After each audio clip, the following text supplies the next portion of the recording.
अगर आप खुद को मर्द समझते हो ना तो ये वीडियो आपके लिए है। दोस्तों आगे मैं कुछ भी कहूँ उससे पहले आप ये रिपोर्ट देखिए। 81% मेंस को लगता है कि वो कमजोर है। 69% मेंस बिना किसी हेल्प के खुद ही अपनी हेल्प करना चाहते हैं। 58% ऑफ द पेरेंट्स अपने बच्चों के मस्कुलिनिटी यानी बहादुरता को लेकर चिंतित है। सिर्फ 33% मर्दों को लगता है कि वो इमोशनली स्ट्रॉन्ग है। 2023 तक इंडिया के मेल्स की पॉपुलेशन करीब 736 मिलियन तक पहुंच चुकी थी। अब ये नंबर्स और बढ़ गए होंगे। 736 मिलियन का मतलब है करीब 73 करोड़ 60 लाख इतने मर्द हैं हमारे कंट्री में। बट वेट अ सेकंड, अगर हमारे कंट्री में इतने मर्द हैं तो फिर हम मस्कुलिनिटी रेट में इतने नीचे क्यों हैं? क्यों हम बहादुरी में इतने पीछे दिख रहे हैं? WHO कहता है कि इंडिया वर्ल्ड की सबसे डिप्रेस्ड कंट्री है। सबसे ज्यादा डिप्रेशन इंडियन लोगों में है और इनमें भी सबसे ज्यादा डिप्रेशन 20 से लेकर 29 ईयर्स तक के लोगों में है। दोस्तों इतना सब जानने के बाद एक सवाल उठता है दिमाग में कि क्या हम वही मर्द हैं जिनके बारे में कहा जाता था कि मर्द को कभी दर्द नहीं होता? मर्द तो मर्द होता है। मर्दों को एज ए करेज और काइंडनेस का सिंबल समझा जाता था। अगर हम पास्ट में जाएंगे तो इसी कंट्री में बहुत बड़े बड़े मस्कुलिन हीरोज हमने देखे हैं। महाराणा प्रताप, तानाजी मालुसरे, भगत सिंह, सुभाष चंद्र बोस, इतने ग्रेट मैंस जिन्हें हिस्ट्री फॉरएवर याद रखेगी। जहां पहले संभाजी महाराज जैसे मर्द हुआ करते थे जो 40 दिन तक भूखे प्यासे रहे,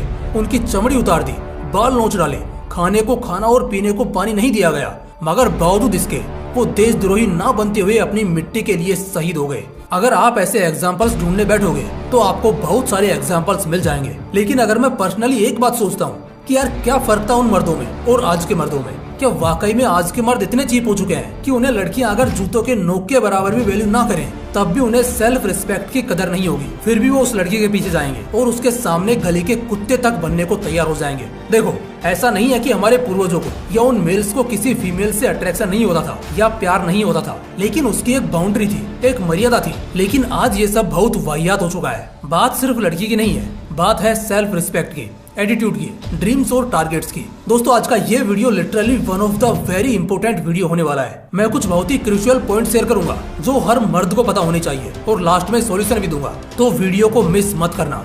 तो पहले जानते हैं रीजन ऑफ मास्कुलिनिटी लॉस। अगर मैं यहाँ डेप्थ में एंटर करूँ तो मुझे कई चीजें दिखेंगी, जैसे porns, addiction, procrastination, time waste, improper manners, lack of sexual growth, weak personality और भी बहुत कुछ। ये जो पॉइंट्स बोले हैं ना मैंने, ये है वजह मस्कुलिनिटी खत्म होने के पीछे। किसी बड़े फिलोसोफर ने कहा था, साइनेस एक फीमेल को ज्यादा फेमिनिन बनाता है और कॉन्फिडेंस एक मर्द को ज्यादा मास्कुलिन। मास्कुलिनिटी सबसे ज्यादा जिस चीज से आएगा, लोगों ने अपनी आदत बिगाड़कर इसे इतना खराब और खोखला कर लिया है कि अब तो इतना भी कॉन्फिडेंस नहीं रहा है कि 4 लोगों के बीच अपनी बात रख पाए। अगर हम इस पॉइंट को डायरेक्टली पास्ट जनरेशन के मेल्स से कंपेयर करेंगे तो वो इस मैट्रिक्स से इन्फ्लुएंस्ड नहीं थे। वो सोशली कंफर्टेबल थे, उनका पैशन अलग था और उनका सोर्स ऑफ फन पोर्न नहीं बल्कि स्पोर्ट्स था, म्यूजिक था और चैरिटी था। यहाँ पर एक बड़ा गैप लगेगा उन 2 अलग अलग जनरेशन के मेल्स के बीच और आई होप आप अब तक फर्क समझ चुके होंगे। अब जानते हैं vision of dumb males. Past और प्रेजेंट की बातें तो हमने कर ली। ये जो मर्द हैं, इनका विजन सुनकर शायद आप भी सोचने पर मजबूर हो जाओगे। अच्छा मैं आपसे पूछता हूँ, एक टिपिकल एवरेज इंडियन मैन की क्या मेंटेलिटी है सोसाइटी या फीमेल्स को लेकर? क्या आप बता सकते हो? Let me answer you. Males का माइंडसेट इतना डम्ब हो चुका है कि वो आज फीमेल्स को एक ऑब्जेक्ट की तरह आइडेंटिफाई करते हैं। उनके अकॉर्डिंग 95% एक्स्ट्रा मैरिटल अफेयर्स या फिर सेक्सुअल केसेस में एक औरत की गलती होती है। एक वुमेन को कोई हक नहीं है, भले अगर उसकी गलती ना भी हो तब भी वो अपने हस्बैंड से चिल्लाकर बात नहीं कर सकती, जबकि वो हस्बैंड उसे जान से भी मार सकता है क्योंकि वो पति परमेश्वर है। दोस्तों ऐसी बहुत सी डम्ब मेंटेलिटीज हैं। आज के मेल्स सपोर्टिव नहीं, जेलस हैं। इन्हें अपना अपना देखना पसंद है। सबको साथ लेकर चलना तो ये कब का भूल गए हैं। इन लाइन से आप सोच सकते हो कितनी प्रॉब्लम है मेल्स के विजन में कि उन्हें दिखाई ही चीजें ऐसी देती हैं जिससे गलत करने के बाद भी उन्हें कोई रिग्रेट नहीं होता है और वो इसे कंटिन्यूअसली रिपीट करते रहते हैं। अब जानते हैं how poor upbringing affects manhood might be a very serious reason कि एक male domestic violence, child abuse, social threats create करता है क्योंकि उसकी अपब्रिंगिंग बहुत खराब रही। जो मैन अपनी वाइफ को अपने बच्चे के सामने पीट रहा होगा, इससे उस बच्चे के बिलीफ साइकिल पर क्या असर पड़ेगा? वो एक इस तरह की सोसाइटी में रहता है जहाँ गाली देना, घर में लड़ाई झगड़े करना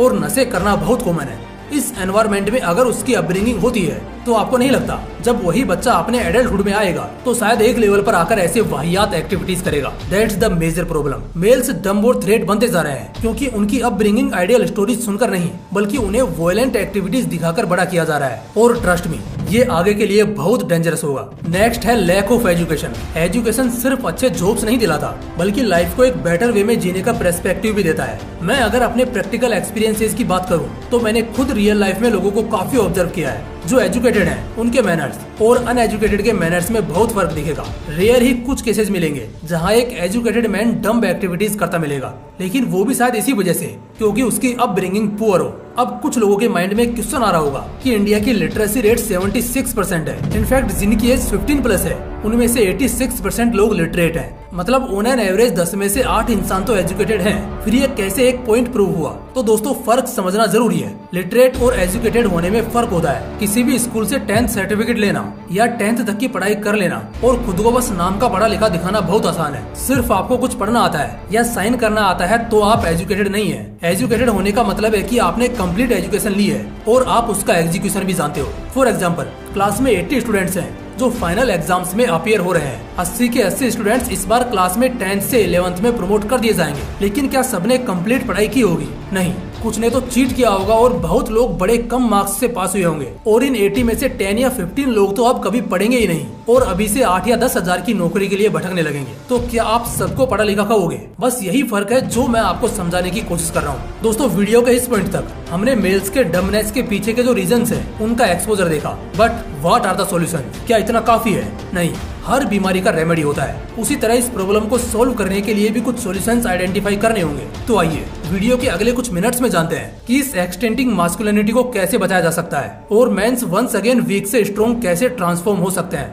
number 1, need to escape the illusion. जब तक कोई इंसान किसी भी भ्रम में रहेगा, सपने में रहेगा या गलत फहमी में जिएगा, वो कुछ भी सही नहीं कर पाएगा। आज के मेल्स एक इल्यूजन में है। उन्हें लगता है किसी भी वुमेन के साथ फिजिकल रिलेशन क्रिएट करना एक बहुत बड़ा अचीवमेंट है, एक बहुत बड़ी सुपीरियोरिटी है। उन्हें लगता है 20s और 21 की एज काम करने और करियर सेट करने में वेस्ट नहीं करनी चाहिए बल्कि फन एंड रन में इन्वॉल्व होना चाहिए। ये वही लोग हैं जो 19 रुपए का रिचार्ज भी घर वालों के पैसों पर कराते हैं। ये सोसाइटी स्ट्रॉन्ग मेल्स तभी इन्वेंट कर पाएगी जब मर्द इल्यूजन से बाहर आकर प्रैक्टिकल वर्ल्ड को समझेंगे, अपनी रेस्पॉन्सिबिलिटी को हैंडल करेंगे। Number 2, mental strength should be over care. सबसे बड़ा रीजन है मेल्स के कोलैप्स का कि ये मेंटली अनस्टेबल है। ट्रस्ट मी गाइस, इस वजह से एक इंसान खुद को नहीं संभाल पाता है, अपनी फैमिली या सोसाइटी को क्या ही संभालेगा। ऐसे में मेल्स को मेंटली स्ट्रॉन्ग बनने की जरूरत है और मेंटली स्ट्रॉन्ग बनना ज्यादा मुश्किल नहीं है। आपको ओवर थिंकिंग, प्रोक्रास्टिनेशन और लेजीनेस जैसी आदतों को अवॉइड करना पड़ेगा और एक्शन प्लानिंग जैसी हैबिट्स को एडॉप्ट करना होगा। जिस तरह एक दिन या एक हफ्ते में जिम जाने से बॉडी नहीं बन पाती है, उसी तरह शॉर्ट टर्म के प्रैक्टिस से आप बहुत ज्यादा मेंटली स्ट्रॉन्ग नहीं बनेंगे, लेकिन कंसिस्टेंट प्रैक्टिस से बहुत ही जल्द बहुत बेहतर रिजल्ट देखने को मिलेंगे। Brain power is main power और यहाँ पर मेल्स में इसी को स्ट्रॉन्ग करने की जरूरत है। Number 3, training of building eligible character. मुझे एक बात समझ नहीं आती, वो मर्द कितनी आसानी से ये बात बोल जाते हैं कि उनकी लाइफ में कितनी लड़कियां आई और उन्होंने कितने रिकॉर्ड्स तोड़े। अगर सेम यही चीज कोई लड़की बोले तो यही सोसाइटी उसे ऐसे ऐसे नाम देगी जो एक हद के बाद बहुत डरावने लगते हैं। बस यहीं पर बात आ जाती है कैरेक्टर की। जेंडर चेंज होते ही लोगों के बिलीफ्स बदल जाते हैं, जबकि ट्रूथ ये है कि जो चीज फीमेल्स पर अप्लाई होती है वही मेल्स पर भी अप्लाई होती है। मेल्स को कैरेक्टर की जरा भी फिक्र नहीं है और उन्हें एक अच्छा कैरेक्टर बनाना आता भी नहीं है। तो यहाँ पर इसका सॉल्यूशन तभी होगा जब मेल्स को कैरेक्टर बिल्ड करने के लिए इंस्पायर किया जाएगा जो हमारे रिलीजियस बुक्स के कैरेक्टर्स हैं। साथ ही उन मर्दों को डिमेन, डिसरिस्पेक्ट और बायकॉट करना चाहिए जो अपने आप को प्राइडली प्लेबॉय पोर्ट्रे करते हैं या फिर मेल डोमिनेंस दिखाते हैं। नंबर 4, फर्स्टली मैं पूछना चाहूंगा कि ब्रेन वॉशिंग क्या है। बेसिकली ब्रेन वॉशिंग एक टेक्निक है जिससे कि किसी भी पर्सन के करंट बिलीफ्स को इरेज करके नए बिलीफ्स की तरफ इन्फ्लुएंस किया जा सके। इसके पॉजिटिव साइड्स को देखते हैं। जस्ट एग्जांपल, कोई इंसान बहुत ज्यादा स्मोक करता है, डर्टी पोर्न देखता है, इन सब एक्टिविटीज के टाइम पर सेरोटोनिन और डोपामिन जैसे केमिकल रिलीज होते हैं जो ब्रेन को रिमाइंड करते हैं कि वो इन एक्टिविटीज को और भी ज्यादा परफॉर्म करे। अब अगर कोई सिस्टम होता है कि मेमोरी से उस एक्टिविटी का कोऑर्डिनेशन इरेज कर दिया जाए तो वो इंसान स्मोकर से वापस नॉर्मल हो जाएगा और उसे फिर से सिखाना पड़ेगा। यही होता है इसका पॉजिटिव साइड। लेकिन एक बहुत सीरियस और डिफिकल्ट क्वेश्चन है कि इस तरह से मेल्स के डमनेस और वास्ट माइंडसेट को कैसे ब्रेन वॉश किया जा सके। इस सवाल का सिंपल सा जवाब है, जिस तरह से ये मेंटेलिटी अराइज हुई है उसी को कन्वर्ट या चेंज कर सके। फॉर एग्जाम्पल, फीमेल वॉयलेंस एक तो अपब्रिंगिंग और दूसरा बॉलीवुड की डर्टी फिल्मों से आ सकता है। दिल और आशिकी के लिए आप इन्हीं फिल्मों से इन्फ्लुएंस होते हैं। इसी तरह अगर ऐसी बड़ी बैनर की फिल्में पॉजिटिव व्यू पॉइंट से लोगों को इन्फ्लुएंस करें, जहां वो कबीर सिंह पर ना फोकस करके कैप्टन विक्रम बत्रा जैसे कैरेक्टर्स पर लाइमलाइट रखे, तो बहुत बड़ा चेंज आएगा। लोगों का बहुत स्पीड से ब्रेन वॉश होगा। तो दोस्तों आज का ये वीडियो अगर आपको पसंद आया तो इसे जरूर शेयर करना। बाकी जल्द मिलेंगे, तब तक के लिए जय हिंद, जय श्री कृष्णा।